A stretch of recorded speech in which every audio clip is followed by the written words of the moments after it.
En el cine de zombies, las mujeres han tenido un viaje digno de una pesadilla. Iniciaron siendo meros cadáveres andantes.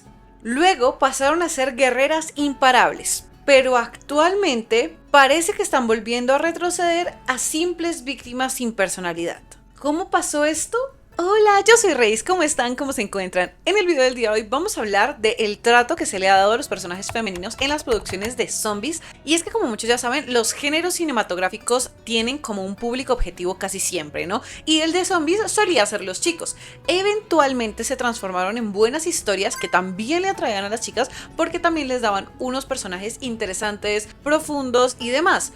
Pero últimamente me he dado cuenta que eso se está como retrocediendo. Y es que esto no solo lo hemos visto en el cine de zombies, sino también en otras producciones, y se debe en parte a este conservadurismo social que está volviendo de alguna forma. Y como por mucho tiempo hubo tantas quejas de la inclusión forzada y demás, pues están quitándola en muchos aspectos, que honestamente yo siempre sentí que esto de meter personajes tan poco construidos a ciertas producciones era a propósito, y era como también con ese plan de que los pidieran quitar y al final volviera el cine tradicional. Pero bueno, centrándonos en el tema de los zombies, recientemente se me hizo bastante curioso que fui a ver 28 años después y Sinners. Ambas me gustaron mucho, dos muy buenas películas, muy interesantes, pero como seguidora del género zombie me pareció curioso lo superficiales que eran las mujeres en estas películas. Y con superficiales no me refiero a que el personaje sea superficial, sino que era básicamente nula la aparición de estas chicas.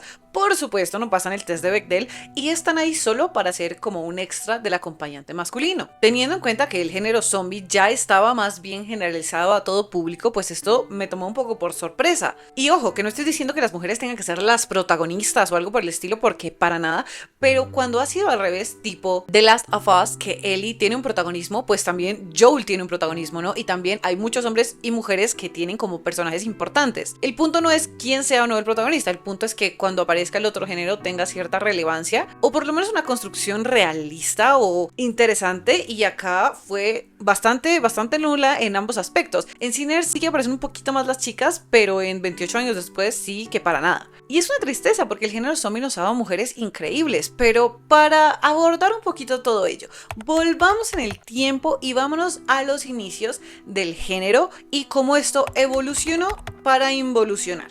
En los orígenes de las producciones sobre zombies, la mujer solía ser un elemento de fondo, la que gritaba, la que era devorada o la que terminaba convertida en zombie sin mayor relevancia. Películas como Night of the Living Dead del 68 o Dawn of the Dead del 78 presentaban a las mujeres casi como adornos del apocalipsis, sin agencia ni desarrollo. Pero después de esto hubo una época dorada que fue la del ascenso de la guerrera. Todo empezó a cambiar a inicios de los 2000 y en la década de 2010, cuando la mujer empezó a transformarse en la heroína.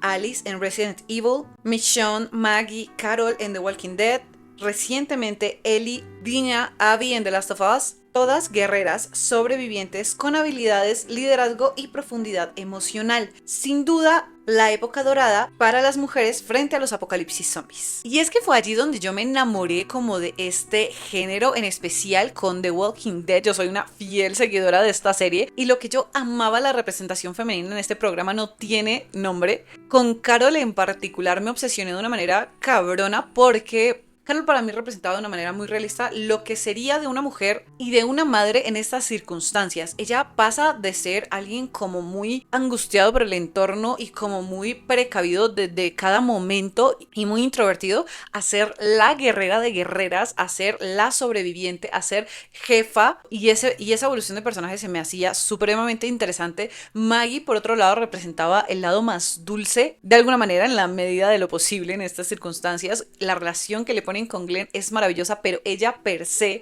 era muy interesante. Y después de, spoiler alert, que Glenn muere, es un cambio el que ella tiene y toda su relación después con Negan, pero no solo con Negan, sino también con las mismas mujeres, con Michonne, con Carol. Al inicio, la primera mujer que nos presentan es Lori, y Lori sí que sentí que no estaba tan bien construida. Siento que aprendieron a construir a estas mujeres a lo largo del tiempo, porque Lori sí era como el típico cliché que ponían en estas producciones, no solo de zombies, sino de acción, ¿no? La mujer que llegaba a interponerse entre los dos mejores amigos. Hay una escena muy fuerte en la que Rick abusa de ella, o sea, pues él era el esposo, pero pues igual sabemos que los esposos también pueden abusar de ti, y es muy densa. Y con ella pasó algo parecido a Skyler en Breaking Bad, como como que todo el fandom la odiaba. Bueno, no todo, yo nunca odié a Lori ni a Skyler, pero como que había un odio porque ella era la quería nuestro protagonista, pero a nadie le importaba que él la usara o que le hiciera este tipo de cosas. Entonces siento que es porque la línea de construcción estaba muy dirigida hacia Rick, hacia alabar todo lo que Rick hacía de alguna manera.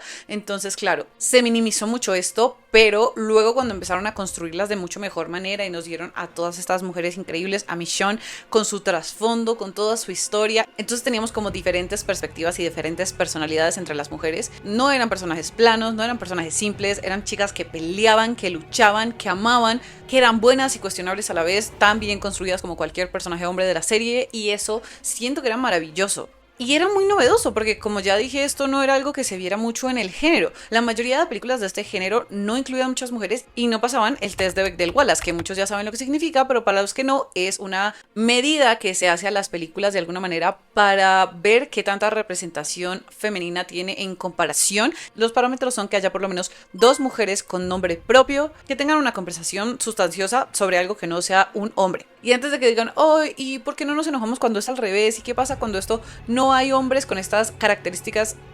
El 99% de las películas tienen por lo menos 2 personajes hombres con nombre que no hablen sobre mujeres. Eso pasa en el 99% de las producciones. Esto empezó a cambiar ahorita, o sea, tipo del 2020 para acá, pero antes del 2020, literal el 99.999 de las producciones cumplían eso a la inversa. Mientras que con la representación femenina, pues siempre ha sido un poquito complicado. No más de las producciones más famosas tenemos Day of the Dead del 85, que no pasaba el test de Bechdel, 28 días después, que lo pasaba por encimita con Selena y Hannah, pero con una escena nada más, o sea, tipo era muy poquito. Esta película me impresionó mucho cuando la vi por primera vez por la escena que tiene referente a los abusos en la parte cuando están con los soldados, bastante fuerte. Es importante que se toque este tema porque sí es algo que pasaría, que todos sabemos que pasaría en una situación de apocalipsis, del apocalipsis que sea, no solo zombies, sino en cualquier sentido. En guerras vemos que pasa a diario, que las mujeres son abusadas constantemente, entonces se me hizo importante que retrataran esto. Shaun of the Dead no pasa el test de Bechdel, Guerra Mundial Z no pasa el test, Tren de Busan no pasa el test, que Tren de Busan es una de las películas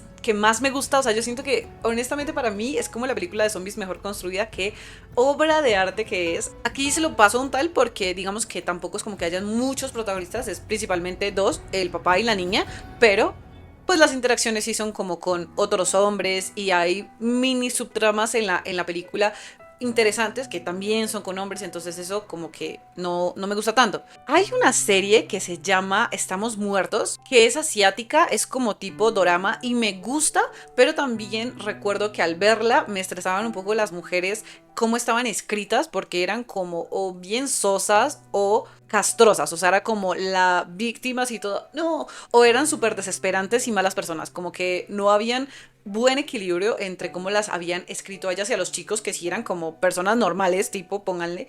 Obvio no todos los personajes, porque hay bastantes personajes, chicos y chicas. O sea, ahí sí pasa el test del full, digamos que entre chicas sí hay como diferentes interacciones. Incluso hay una historia súper triste de una de las protagonistas a las que le muere la mejor amiga y es súper duro. Entonces eso está bien, pero creo que en general la escritura de esos personajes femeninos también es como floja en comparación a cómo le escriben completos los masculinos, me parece a mí. Igual habían algunas que sí lo pasaban, como Army of the Dead o The Girl with All the Gifts o Zombieland. Usualmente lo pasaban parcialmente, pero al menos estas de alguna manera sí lo lograban. Sin embargo, volvemos a la actualidad con lo que les comenté de 28 días después y Sinners, que son 2 de las películas más taquilleras del año y de las películas que pasarán a la historia como películas de zombies súper importantes, y ninguna pasa el test de Bechdel y tampoco tiene personajes femeninos que no giren en torno a los hombres en la película. Y esto es una pena porque ambas tienen historias muy interesantes, pero siento que de nuevo hay una comodidad general en las producciones de la mujer es un complemento, es la que está por allá gritando en la esquina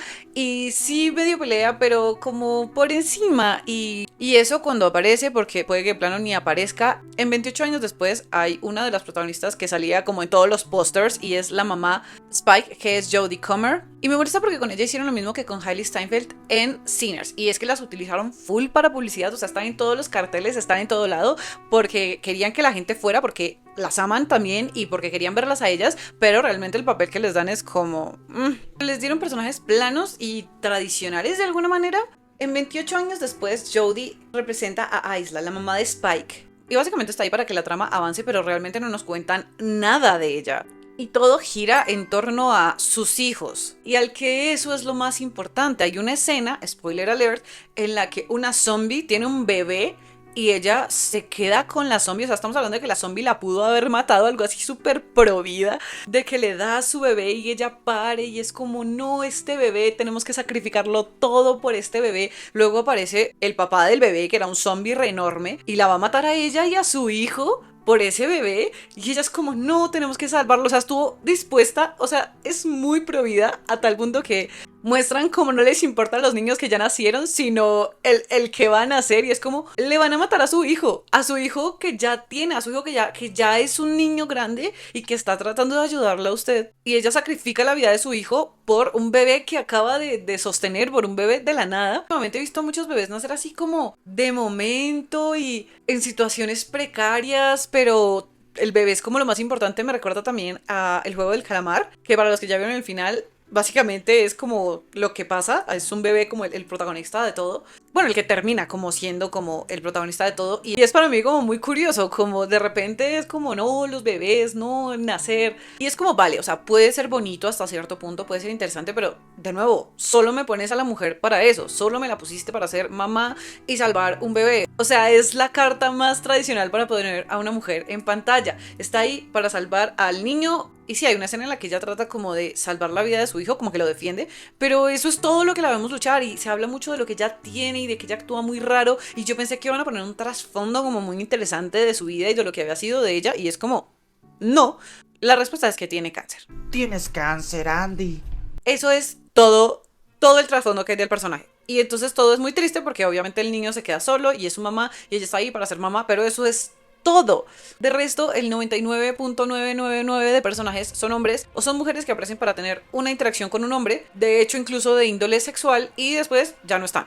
Entonces es como un poquito como, no sé, desalentador. De nuevo, claro que todo esto es en modo análisis, no estoy diciendo que estas sean malas películas o que no, o sea, terrible, no, esto es todo en sentido análisis, crítico, nada más. En Sinners es un poquito lo mismo, y es que si bien aquí sí hay más mujeres entre el elenco, ninguna con algo que no gire en torno a los hombres, o que no está ahí para tener una escena explícita. Las dos protagonistas tienen relaciones sexuales y eso es como más o menos el desarrollo que les dan, pero no nos cuentan nada de ellas, no nos cuentan nada de su vida, de su trasfondo. De hecho, ahora que lo pienso, las tres protagonistas tienen escenas explícitas. Pensé que solo dos de ellas, pero recordándolo, las tres lo tienen.